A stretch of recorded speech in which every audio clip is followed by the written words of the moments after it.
And it is not just the choirs that are busy at this time of the year. The grisly ghouls come out and roam the streets of the capital. I will spare you the sound effects. And of course, the pumpkins come alive after dark. And one street that really gets into the Halloween spirit is in Hackney, which is where we're heading to right now, and to join Alice. Evening. Evening, Riz. It's an understatement to say that they get really involved. The house behind me has got a creepy projection onto the walls and the front facade of the house. There are ghosts and bats hanging from the trees, and people have really gone the extra mile to get dressed up, not only for themselves, but they've dressed up their homes. We can speak to one homeowner, Jenny Conco. This is your house. Tell us why you have gone this far with decorating it.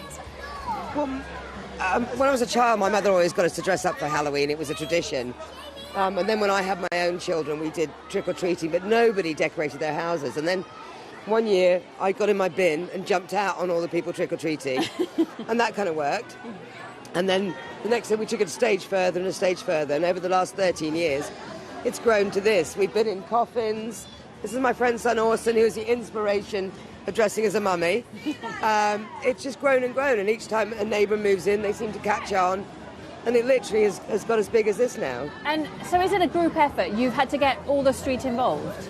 Yeah, one by one, they've all sort of come on board, and it's just, we've all grown, we've gone from sort of small little bits and pieces to much bigger, and I think everybody enjoys the theatre of it. And it's one night of wild, unabashed hysteria for the kids. It's great. They should all be able to do it. There is a great atmosphere. Thank you so much for talking to us. Well, if you've ever wondered how to get that Halloween look to die for, we've been speaking to students from the London College of Fashion who specialise in makeup and prosthetics. This is their guide in getting the perfect Halloween look.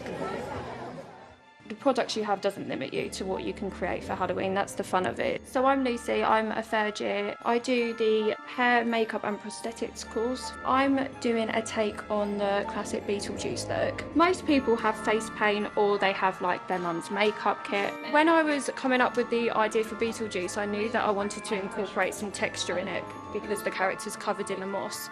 So I started Googling some fake moss textures, and it actually came up under a doll's house section. It said DIY tiny houses, fake grass, fake moss. I think people use it for their hobbies, but I thought it'd be a really interesting texture to incorporate into the look to give it some depth. I'm doing like a Pennywise style inspired clown makeup, but if someone wanted to try it who has no makeup knowledge at all, you can just do it with eyeshadow, lipstick, just add in a little bit of the red, and then you do the highlights around the edge. Yeah, so I made this out of a loofah. I cut off the little string around the centre, then I just did a running stitch through the middle and pulled it tight, and then added ribbon on either side. A good scary Halloween look is something that just catches someone's attention, really. It doesn't have to be like blood all over your face, but it just has to be something that is just, eye-catching. The products you have doesn't limit you to what you can create for Halloween. That's the fun of it. It's so creative that you can create whatever you want using what you have.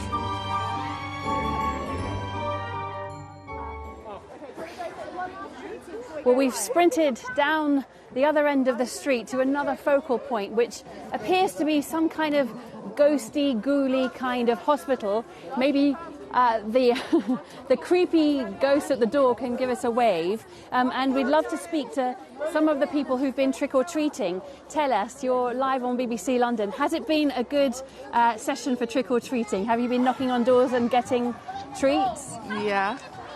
And tell us about this street. Have you always come to this street? What's been happening here? We've always been coming on the street, and they always do like really good decorations on their houses. Okay, thank you so much for talking to us. Well, as you can see, they've got some special silhouettes in the window, and the decorations go all the way up to the top with some skeletons there.